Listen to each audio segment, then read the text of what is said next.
boleh nyanyi? Untuk menyerlah lah. Cut lah. Tak ada lah. Tak ada lah. Okay.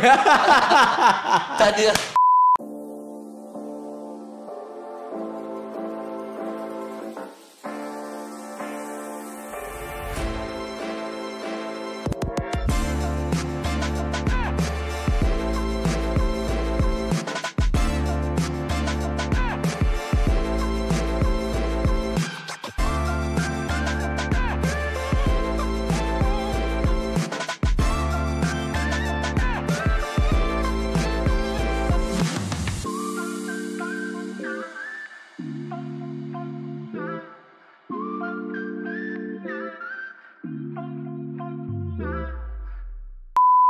Assalamualaikum warahmatullahi wabarakatuh. Bersama dengan saya Muhammad Syukri bin Khairul Anwar, host anda dalam Sembang Apa Borak Apa, episod yang ketiga, siri yang kedua. Jadi pada hari ini tuan-tuan dan puan-puan, para penonton, kita boleh layan Sembang Apa Borak Apa ni di YouTube channel Pusat Kebudayaan Universiti Kebangsaan Malaysia. Dan yang paling penting dia, jangan lupa untuk subscribe, komen banyak-banyak. Siapa lagi korang nak tahu alumni yang datang dari Pusat Kebudayaan Universiti Kebangsaan Malaysia yang sekarang ni telah berkecimpung dalam karier masing-masing, nak tahu pengalaman diorang, komen banyak, komen banyak. And then share juga banyak-banyak supaya ramai lebih tahu macam mana daripada Pusat Kebudayaan Universiti Kebangsaan Malaysia alumni ini mengembangkan bakat, mengembangkan diri mereka dalam karier yang sekarang ini. Apapun, hari ini bersama dengan saya dalam Sembang Apa Borak Apa. Saya bukannya berseorangan hari ini. Yang akan bersama dengan kita akan berkongsi pengalaman beliau sepanjang bergelar seorang alumni di Universiti Kebangsaan Malaysia dan juga banyak terlibat bersama dengan Pusat Kebudayaan Universiti Kebangsaan Malaysia. Saya perkenalkan Encik Muhammad Ashraf bin Semin, selaku yang mana juga hari ini merupakan pengarah Pusat Kebudayaan Universiti Kebangsaan Malaysia, ataupun mesra kita panggil sebagai Abang Ayub. Jadi apa khabar Abang Ayub? Alhamdulillah, terima kasih banyak-banyak. Alhamdulillah sihat. Alhamdulillah saya macam ni lah Abang Ayub, kan, sihat lah kan. Saya pun memulakan boleh bercakap jadi host ni dekat Pusat Kebudayaan UKM juga. And then tapi saya boleh kata saya masih muda lah. Abang Ayub sebagai orang lama dekat Pusat Kebudayaan UKM ni kan. Allah masih muda lagi. Ya, masih muda. Still masih muda. Ya, masih muda tapi pengalaman tu Abang Ayub lagi banyak kan. Ya. Jadi Abang Ayub, kalau boleh Abang Ayub ceritakanlah, kita mula kata apa, Abang Ayub sepanjang dekat Pusat Kebudayaan Universiti Kebangsaan Malaysia ni lah kan. Macam mana langkah mula Abang Ayub tu sendiri lah? Saya bercerita sikit tentang sejarah lah. Saya bermula di Universiti Kebangsaan Malaysia ni mula tahun 1995. Pertengahan. Kita masuk bulan 7 Julai kita masuk untuk first year lah. Okay. So saya nak kata second intake lah masuk di sini. So waktu tu semua sebab saya daripada pelajar diploma, saya daripada politeknik. So bila kita belajar diploma ni, dia tak sama tau dengan matrix, dengan budak-budak STP, dia tak sama. So dia ada kelainan sama. Muka pun beza. Oh, muka beza. Muka pun beza. Oh, diploma. Orang diploma, ni saya dah ada. Bila kita masuk ni, orang ingat kita senior. Oh ya. Dah masuk intake kedua. Yalah. Masuk pergi masuk hostel masa tu saya Burhanuddin Hilmi. So orang ingat saya ni senior. Orang sini kan. So jadi saya mengikuti, tapi saya angkat sumpah. Angkat sumpah lah. Angkat sumpah tu wajib kan. Untuk sebagai mahasiswa kita wajib angkat sumpah kan. Jadi saya angkat sumpah, tak pakai baju batik, pakai baju biasa, kemeja apa semua kan. Orang ingat saya sini. Itu yang selalunya bila kita ingat kita sini, so kita kawan dengan sini-sini lah. So sini-sini saya lah yang bawa saya. Lepas tu saya nak ambil, dulu kita kelas co-curriculum. Maksudnya dekat UKM ni? Masa kat UKM tu kita, masa zaman saya co-curriculum lah, sekarang Citra. So dulu masa saya zaman co-curriculum tu dah tak ada dah, saya tak tahu nak ambil apa. Pasukan dah penuh, tu semua dah penuh. Saya pun tak boleh pasukan. So diorang kata okey, pergi kat rektor, jumpa dengan Bung Kancil, ambil cerita. Masa tu itu orang semua manual kan, semua orang pergi manual lah, jumpa Bung Kancil, sign semua kan, untuk daftar kan. Masuk cerita, saya tak tahu pun apa itu cerita. Abayuk masuk je. Saya masuk je. Saya pun tak tahu teater tu apa sebenarnya. So saya tak pernah dengar apa perkataan tu selama saya kat Politeknik kan. Saya pun tak tahu. Saya tahu drama je. Ya. Drama. Teater tu saya tak tahu. Rupanya teater tu adalah seni lakon. So bila saya masuk dalam seni lakon tu, saya belajar tentang lakonan lah sebenarnya. Muat lakonan, tapi saya bukan boleh berlakon. Bukan orang lakon lah. Bukan orang di layar perak lah, bukan orang yang berhadapan dengan manusia. Kan tak boleh. So apa yang saya buat ialah dalam teater tu sendiri rupanya ada bahagian-bahagian masing-masing. Ada yang buat set, ada yang buat lighting, ada yang buat sound. So jadi saya on backstage punya lain lah. So bila kita dah join dengan curriculum tu, kelasnya biasa apa semua. So kat situ tubuhnya kelab. Masa tu ada kelab teater rimba ni. So saya duduk di situ. So saya wajib masuk dalam kelab. Wajib masuk dalam kelab. So bila kita masuk dalam kelab, so kita belajar bagaimana nak kelab kan, macam mana persatuan, macam mana kita nak ni. So ada jawatan tu, ada jawatan ni. Bila dia akan jadi rasa tanggungjawab tu bila kita ada jawatan. Faham. Kat situ dia menjadi turning point kita tu. Turning point kita, dia orang ni pandai. Yalah. Kau nak kita nak apa ni? Kalau nak kekalkan dia orang ni, kita bagi jawatan kat dia orang. So itu jadi tanggungjawab dia. Kalau you tak datang, you bertanggungjawab atas benda tu. Faham. So benda tu yang berlaku. Jadi saya dilantik masa tu, okey. Ayub, awak buat set. Dulu saya buat set lah. So awak kena buat ni, cerita ni, okey, awak kena settlekan set ni, awak bedas lah tu. So jadi saya masa tu, ya Allah, aku ni apa benda pula set ni? Tak pernah nak study skrip pula apa semua. Ya Allah, cakap apa benda ni, rasa macam ni kan. Tapi bila kita nak lari tu kan, kita rasa tanggungjawab. Bila kita nak lari tu, kita rasa aku ada tanggungjawab ni, aku nak kena buat ni. Aku ada tanggungjawab, aku nak kena buat. So jadi daripada situ lah, lama kelamaan, so saya dengan teater rimba, kerja saya memang as a backstage, buat lighting masa tu, buat set. Sebenarnya saya ni take for granted juga. Ambil kesempatan juga sebenarnya. Sebab saya ada seorang kawan, budak teaser perempuan lah. Dia sangat pakar, nama saya dah lupa. Saya minta maaf kalau kawan-kawan saya ada kat sini, mungkin dia kenal saya, mungkin dia boleh ingat tu. Saya lupa nama dia, tapi dia memang sangat pakar tentang warna. Dia tahu setiap lampu. Contoh dia nak warna kulit kita ni kan. Dia tahu kalau apa. Dulu kita pakai filter ataupun gel. Dulu lampu semua pakai. So kita kena slip lampu. Sekarang select sendiri lah. Sekarang semua lampu boleh tukar-tukar colour kan. So dia pakar bidang tu. So ni colour ni colour gel ni gel ni. So memang pakar. So saya ambil kesempatan atas kepakaran dia tu. So guna nama saya. So guna nama saya. So saya pernah memenangi set terbaik dalam pertandingan teater dulu. Bukan teater. Saya pernah menangi set terbaik. Jadi scenografi. Yes. So saya pernah dapat pencahayaan terbaik. Masa Abayuk dulu. Masa Abayuk belajar. Saya student dulu lah. Saya banyak pada itu. Dan selepas itu sikit-sikit daripada itu saya cuba jinak pula dengan persembahan pentas. Maksudnya daripada belakang dari belakang tu saya jinak pula dengan macam mana cara kita nak buat lampu untuk persembahan pentas. Saya dulu mau lighting lah, lampu untuk persembahan pentas. So saya belajar dari situ. Then saya berguru dengan saya punya seorang dulu technician kat sini. Cik Asman Manaf. Saya berguru dengan dia, dan juga ada rakan-rakan saya staff kebudayaan tu yang banyak membantu lah. Sehingga kan orang kata saya salah seorang daripada staff kebudayaan. Okey.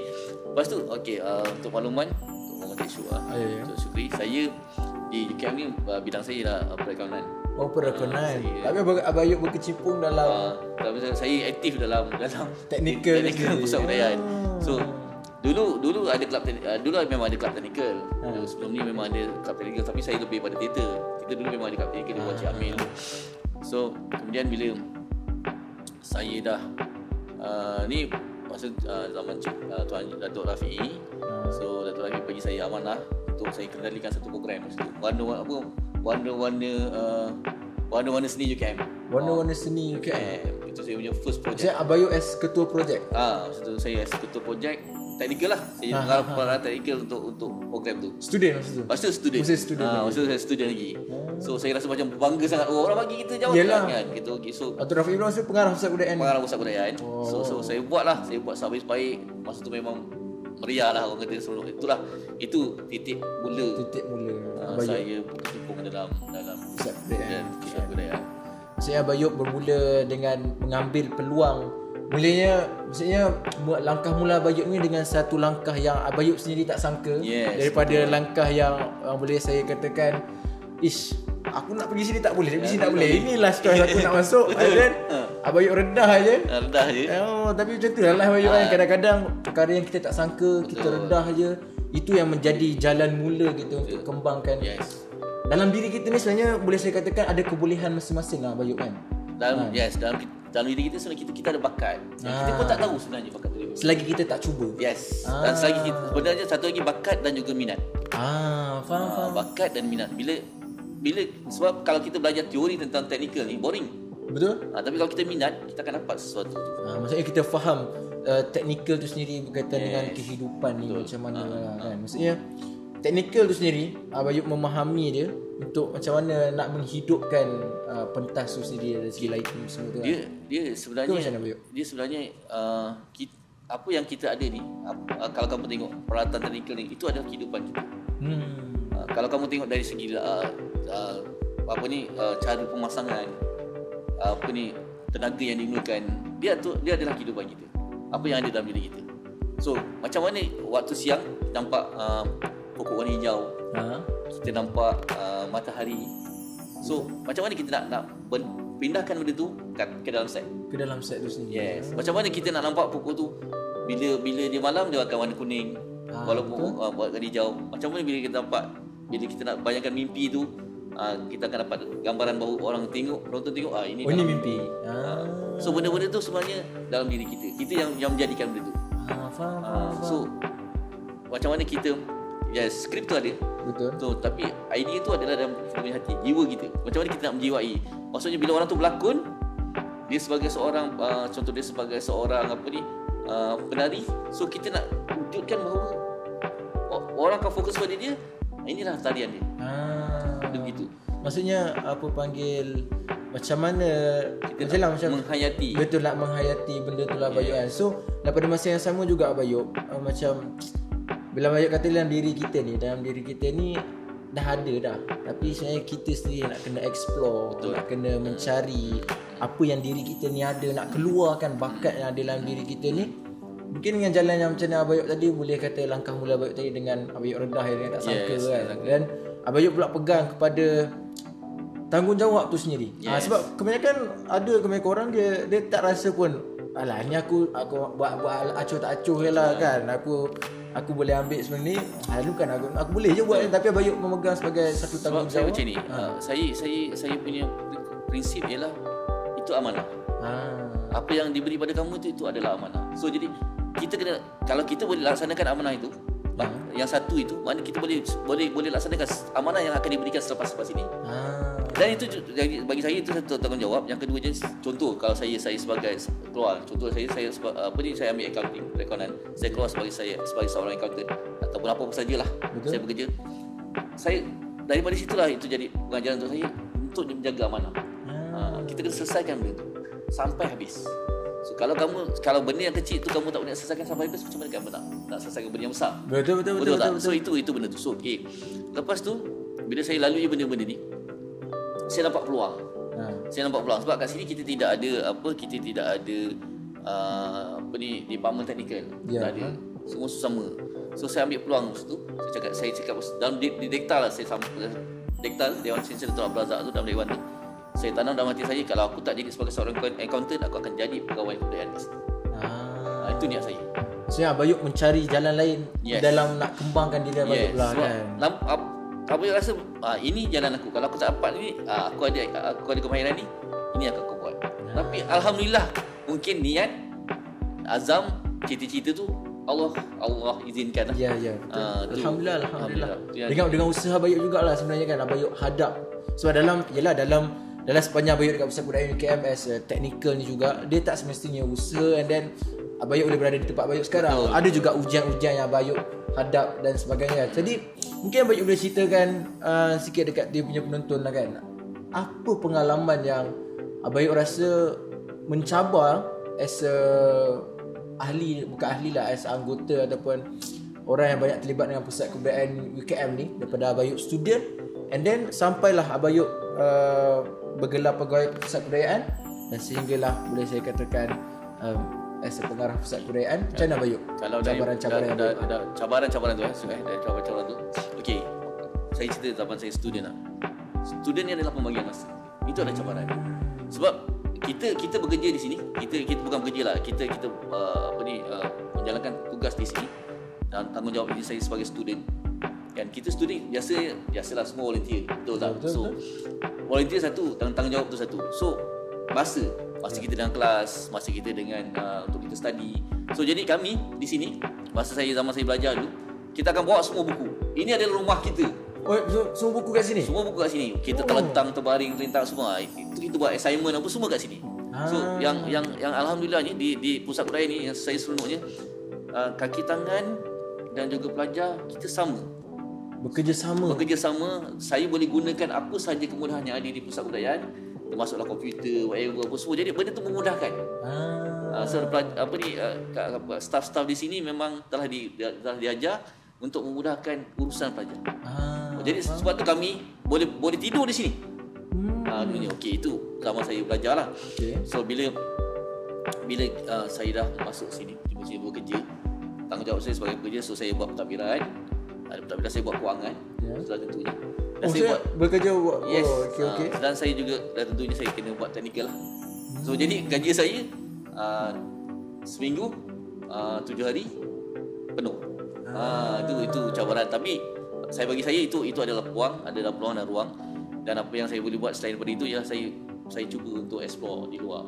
Untuk kita nak bangunkan pusat kebudayaan ni dari segi kemudahan-kemudahan teknikal ataupun benda-benda yang baru yang ada di luar tidak ada di sini. So saya kena keluar, belajar dan saya bawa di sini.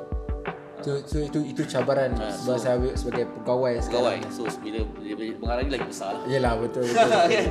Kita kena jaga keseluruhan. Ya, betul. Kena melihat secara holistik daripada student. Yelah, Abayuk dulu Abayuk pun tak sangka daripada student dengan Dato' Rafi masuk as pengarah yang bagi Abayuk projek, enak Abayuk as pengarah sendiri yang akan saya benda tu pun tak ada dalam saya punya minda sebelum ni. tak terfikir untuk memegang jabatan sebagai pengarah secepat inilah. Orang kata bagi saya ni terlalu muda lah untuk memegang jawatan yang ni lah. Macam Abayuk cakap, di pusat kebudayaan ni sendiri, sebagai kebudayaan, pegawai dengan pelajar tu sendiri, dia boleh saya katakan saling bekerjasama dalam nak menggerakkan pusat kebudayaan ni lah. Mungkin kalau pada Abayuk lah, kalau Abayuk cerita dengan pengalaman alumni Abayuk as sebagai teknikal kan, macam mana Abayuk kita nak cakap tentang hubungan baik ni, dia membina satu jalan yang lebih banyak peluang ke hadapan. Macam mana boleh saya cakap, kita yang belajar, saya bukan nak melahirkan di pusat kebudayaan, kita bukan nak melahirkan penyanyi. Betul. Kita bukan nak melahirkan penari, kita bukan nak melahirkan pelakon kan. Kita ni nak melahirkan orang-orang yang faham tentang seni, yang tahu tentang diplomasi, yang tahu tentang budi bahasa, yang tahu tentang amalan-amalan budaya Malaysia ataupun budaya orang kita. Itu yang kita nak terapkan sebenarnya. Satu lagi, kita nak tahu, nak jadikan mereka ni bagaimana untuk menghormati antara satu dengan yang lain. Tak kisahlah, ini saya cakap, apa saja kamu, siapa saja kamu, setinggi mana pun kamu, inilah tempatnya untuk kamu bersatu. Kan? Apa saja fahaman politik kamu pun, sebenarnya kebudayaan ini adalah tempat yang menyatukan. Untuk menyatukan semua orang. Kita tak pernah ada perbezaan. Kau menari kamu menari tarian India, kamu menari tarian Cina, kamu menari tarian Melayu. Kita boleh gabungkan. Kita boleh sama, kita tidak bergaduh antara satu sama lain. Tujuan kita adalah untuk menjadikan pelajar-pelajar kita mempunyai jati diri yang tinggi, sayang pada negara, sayang kepada bangsa sendiri, dan sayang kepada keluarga.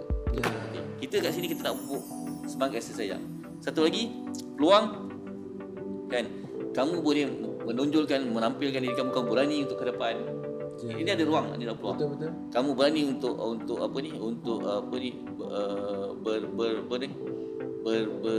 beginilah. Yang dia berkolaborasi berkolaborasi ataupun kamu boleh menonjolkan diri kamu, menyerlahkan diri kamu. Yes. Lepas tu kamu boleh belajar macam mana untuk mencari bakat yang kamu ada dalam diri. Ada dalam diri tapi yang kamu tak nampak. Maksudnya dengan hubungan baik tu, yalah, sebab kalau kita seorang-seorang pun baik, kita takkan nampak diri kita boleh buat apa. Contoh macam saya sekarang ni, saya bercakap seorang-seorang. Saya pun tak tahu dalam diri saya ni saya nak dapatkan apa. Siapa yang nak menilai? Siapa yang nak menilai? Betul lah. Sebab kat sini kita saling membantu. Ya, betul. Kita saling membantu antara staff dengan pelajar saling membantu. Dan sebenarnya bagi saya, pelajar banyak membantu staff untuk melaksanakan program-program kebudayaan. Dan kita memang sangat menggalakkan pelajar-pelajar untuk hadir ke sini, untuk hadir dengan kita, untuk bersama dengan kita untuk melaksanakan projek. Sebab apa yang kamu hasilkan, itulah yang akan dipersembahkan. Ya. Secara orang kata secara tidak langsung ataupun secara langsung, benda itu akan dipersembahkan kepada orang yang akan melihat, kepada audience, kepada penonton, dan mereka boleh menilai sejauh mana kita punya bakat. Maksudnya itu kita pernah hubung kait antara satu sama lain di sini.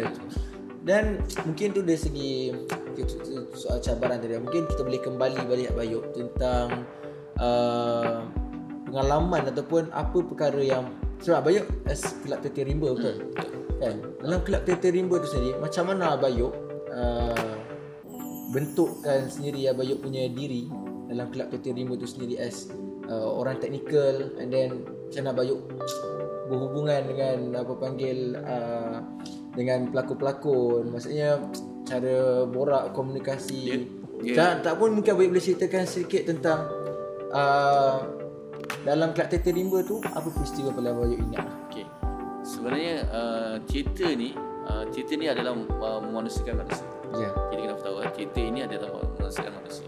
So dalam teater ni sebenarnya kita berlakon based pada skrip yang diberi. Kita buat set dan sebagainya pada skrip yang diberi. Kita kena proud, kita kena berlaku adil kepada skrip yang diberi. Sebab skrip tu ada penulisnya. Ya. Kita kena menghormati apa kena penulis. Maksudnya kita kupas apa yang penulis tu nak. Itu sebenarnya. So jadi bagaimana kita melakonkan watak-watak. Ya, betul. Bila kita dalam teater ni kita boleh melakukan apa saja watak. Ya. Mengikut pada skrip. So jadi di situlah kita berbincang, di situlah kita ada pengarahannya. Itu yang pentingnya. Katakan kita ada orang-orang ni, kita ada pengarahnya, kita ada juru soleknya, kita ada juru make upnya, kita ada WhatsAppnya, kita ada lightingnya, dan mereka ini kena duduk satu kumpulan, kena bedah dulu skrip. Kat situlah kita berbincang. Dan kat situlah kita meletakkan hubungan antara satu sama lain, sama kita nak bergaduh ke nak bertekak ke apa waktu itu, dan kemudian kat situlah kita akan buatkan hubungan. Sekat Teater Rimba dulu Bayuk pernah jadi produksi untuk saya pernah mengarah untuk saingan teater. Masa saya buat Tajuk Mayat. Tajuk skrip tu Mayat, tahu cerita Mayat lah. KTR punya production. Produksi lah. Itu pernah saya pertandingan di bukan teater Selangor dulu. Tajuk Mayat. Bayuk as technical lah masa tu? Tak, saya pengarah. Bayuk pengarah? Pengarah untuk teater tersebut. So saya pernah dulu saya pernah jadi pengarah teknikal untuk teater Jangan Bunuh Orang-Nama. Lepas tu kita dapat Johan di peringkat teater Selangor. Okay. Kita pernah jadi Johan. Dan ada beberapa lagi lah. Kan? Maksudnya daripada Bayuk maksudnya Bayuk bukannya as orang teknikal saja semata-mata. Yes, maksudnya dalam pada masa yang sama juga Bayuk bertindak sebagai seorang pengarah yang mengarahkan pelakon-pelakon, mengarahkan produksi dalam nak menjayakan pementasan teater itu jugalah kan. Yes. Satu sebab karya yang menarik. Sebab tak semestinya pengarah tu kena berlakon. Ya, betul. So pengarah tu kena faham kena skrip. So kita kena baca lah. Ya, betul. Kita kena faham apa yang kita nak buat dan macam mana kita nak jadikan. Sama ada teater tu realis ataupun teater tu abstract, ataupun semi realis. Macam tu. Itu dari teater lah.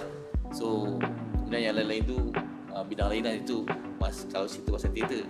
Sebab saya lebih fokus kepada dulu bila saya jadi pegawai itu saya tak fokus pada teater dah. Saya banyak pada show lah. Stage show lah. Maksudnya as pegawai tu as stage lah. Maksudnya student tu lah banyak on technical technical theatre tu lah kan. Bila tu saya lebih pada ni buat pembangunan apa ni untuk kembangkan balik naik taraf teknikal, peralatan teknikal dekat pusat kebudayaan, kat dewan-dewan kita tengok kan, yang itulah. Alhamdulillah. Faham? So macam Abayub sekarang itu mungkin cerita tentang pengalaman sepanjang Abayub dalam teater lah kan. Kalau macam perjalanan Abayub lah, kalau boleh Abayub ceritakan secara ringkas lah, daripada students Abayub masuk and then menjadi seorang pegawai pusat kebudayaan, macam mana jalan Abayub nak sampai ke pengarah pusat kebudayaan tu? Apa yang Abayub buat, langkah-langkah yang Abayub buat? Yelah, kita pun tak sangka kita nak capai. Dan apa amalan, boleh saya katakan, mungkin saya boleh katakan maksudnya apa-apa yang Abayub buatlah, berhikmat lah, Saya macam ni, sehingga ada kepercayaan. Saya bukan orang yang kena harapan lah. Saya ni bukan orang yang kena harapan, sebab saya on backstage kan? Ya. Orang saya tak tahu. Saya tak tahu bagaimana orang mengenali saya. Betul? Saya tak tahu macam mana, sebab saya selalu duduk belakang pentas. Tapi apa yang orang lihat pencapaian. Saya lebih suka tunjuk pencapaian. Maksudnya saya bukan bola kosong, tapi saya tunjuk pencapaian. Okey, sepanjang kau duduk di pusat kebudayaan ni sebagai seorang pegawai, apa yang kau dah buat? Apa pencapaian kau? Apa yang kau dah buat, banner untuk nampak bahawa pusat kebudayaan ni relevan. So bila saya sebagai pegawai teknikal, saya cuba, saya keluar explore, saya belajar, saya jadi kru kat luar, saya ikut mana-mana syarikat yang buat teknikal apa semua, belajar lah. Saya belajar dan juga jadi kru part time macam tu, Sabtu Ahad. Kalau saya tak tugas saya buat macam tu. So saya buat benda tu kemari. Saya tunjuk, saya buat, saya minta bajet pada universiti. Saya kata ini boleh buat supaya pengurusan tertinggi tanya betul kau boleh buat? Saya cakap saya yakin saya boleh buat. So alhamdulillah benda tu saya berjaya dapat benda tu. So dari situlah saya mula sedikit ke depan sampailah sekarang ni bila ruang dan peluang itu ada, saya tak tahu macam mana saya dilantik sebagai pengarah pusat kebudayaan lah. Maksudnya Abayub membuktikan walaupun dari belakang backstage, tapi Abayub membuktikan dengan hasil, dengan tingkah laku, dengan action. Dengan action untuk membuktikan dengan kejayaan-kejayaan kita tu boleh membolehkan Abayub berada di tahap lagi satu baik saya punya pegangan selalu saya buat ialah kita kena percaya pada diri. Lepas tu lagi satu paling penting, mudahkan urusan orang. Bila kita mudahkan urusan orang, insya-Allah Allah akan mudahkan urusan kita. Itu saya punya prinsip yang pegang sampai sekarang. Mudahkan urusan orang, Allah mudahkan urusan kita. Maksudnya dengan mudahkan urusan orang tu ada darjat demi darjat. Ya, insya-Allah. Itu darjat level lah. Yang itu. Tapi yang penting kita kena sedar diri kita. Yang penting setinggi mana pun kita kena sedar diri kita lah. Kita bermula dari mana dan langkah tu bergerak tu bagaimana. Ya. Faham. Jadi satu jalan yang boleh saya katakan mencabar jugalah kan. Abayub kan sebagai siapa sangka daripada backstage and then boleh menyerlah sampailah sekarang ni memegang jawatan sebagai seorang pengarah pusat kebudayaan Universiti Kebangsaan Malaysia. Sebenarnya dia bukan mula pada backstage saja, bermula daripada sebagai seorang student yang boleh saya kata macam tak sangka kita masuk sebagai pelajar pusat kebudayaan Universiti Kebangsaan Malaysia ni. Tapi Abayub boleh mencari peluang, nampak setiap cabaran tu sebagai jalan untuk kembangkan diri Abayub daripada backstage sampailah menjadi seorang pengarah pusat kebudayaan. Lagi satu bagi saya untuk pelajar-pelajar lah. Jadikanlah masalah itu sebagai peluang. Jadikan masalah yang awak hadapi itu sebagai peluang yang awak boleh ke depan. Jadikan benda itu sebagai peluang. Setiap masalah itu mesti ada peluang. Setiap risiko tu mesti ada peluang. Walaupun dia nampak sebagai masalah, tapi dia ada peluang. Dia ada peluang kalau kita selesaikan untuk kita bina kita punya perjalanan. Itu paling penting. Sebab kalau kita tak explore masalah tu, ibaratnya boleh kata macam ni lah Abayub kan. Kalau kata sebuah kapal tu, dia takkan orang cakap dia hebat kalau dia hanya berlabuh di pelabuhan. Betul. Kecuali kalau dia melayari lautan sendiri kan. Yes, betul. Ombak tu. Sebab itu kita tengok sekarang berapa ramai orang-orang kreatif yang menjadikan kreativiti itu sebagai peluang. Sebab kita tak sebab tu saya cakap kita tak boleh bergantung lah dengan apa yang ada sekarang. Betul. Kita kena lebih kreatif, kita kena lebih sensitif dengan benda-benda yang akan datang. Ya, betul. Yang akan berlaku. Maksudnya kita boleh ambil benda tu sebagai peluang. Maksudnya kita dah tak boleh nak fikir terlalu orang kata apa, aku kena stay on benda ni sebab benda ni senang, comfort. Tapi bila kita nampak kita keluar dari comfort zone, itulah yang menjadikan kita mencari memberi kita peluang dalam kita nak hadap jalan demi jalan yang akan hadap. Jadi Bayuk, itulah kita pun dah sampai ke penghujungnya. Jadi mungkin dah nak habis dah. Itulah serba sedikit perkongsian daripada Bayuk. Dan mungkin Bayuk boleh mungkin kata-kata terakhir. Mungkin satu harapan ataupun nasihat ataupun mungkin boleh saya katakan kata-kata seorang pengarah lah dalam kita nak membina bakat ataupun student ni sendiri, pelajar ni sendiri dalam pusat kebudayaan ni. Apa peluang yang mungkin orang boleh dapatkan di pusat kebudayaan ni? Okay, betul. Saya sebagai pengarah pusat kebudayaan sentiasa mengalu-alukan pelajar-pelajar menunjuk bakat. Datang sini untuk mengasah bakat. InsyaAllah kami akan didik anda semua menjadi orang yang menjadi orang yang apa ni? Yang menyerlah. InsyaAllah kalau anda malu waktu sekarang, InsyaAllah lepas ini anda akan lebih yakin pada diri untuk menaikkan lagi keyakinan diri. Lagi satu mungkin student tu mencukil bakat lah. Maksudnya daripada sini, daripada jalan pusat kebudayaan ni menjadikan platform bukan sahaja mengharapkan ada kata peluang terus besar, tapi jadi sebagai satu batu loncatan. Okeylah, itulah dia para penonton. Bayuk, kita pun dah nak sampai ke penghujung. Kita dah nak habis dah Bayuk. Jadi Bayuk, insya-Allah terima kasih Bayuk sudi bersama dengan kita dalam sembang apa borak apa. Sudi menerima kami punya jemputan sebagai seorang pengarah pusat kebudayaan, berkongsi pengalaman daripada alumni, daripada seorang student sehinggalah sekarang, walaupun sudah alumni masih berkhidmat sebagai pengarah pusat kebudayaan. Hadirin sekalian, itulah dia perkongsian daripada Encik Omar Asrul Bersemi, pengarah pusat kebudayaan Universiti Bahasa Malaysia, daripada seorang yang berada di belakang tabir sehinggalah menjadi seorang pengarah pusat kebudayaan Universiti Bahasa Malaysia yang memimpin semua yang terlibat dalam pusat kebudayaan Universiti Bahasa Malaysia. Jadi tuan-tuan dan puan, para pengunjung, kita telah tamat kita punya Sembang Borak Apa episod yang ketiga, siri yang kedua. Jadi sama-sama kita nantikan episod yang seterusnya. Jangan lupa subscribe, komen and share video ni banyak-banyak dan kongsikan dengan lebih ramai. Kita jumpa lagi di Sembang Apa Borak Apa di minggu pula, di episod yang akan datang. Wassalamualaikum warahmatullahi wabarakatuh. Assalamualaikum.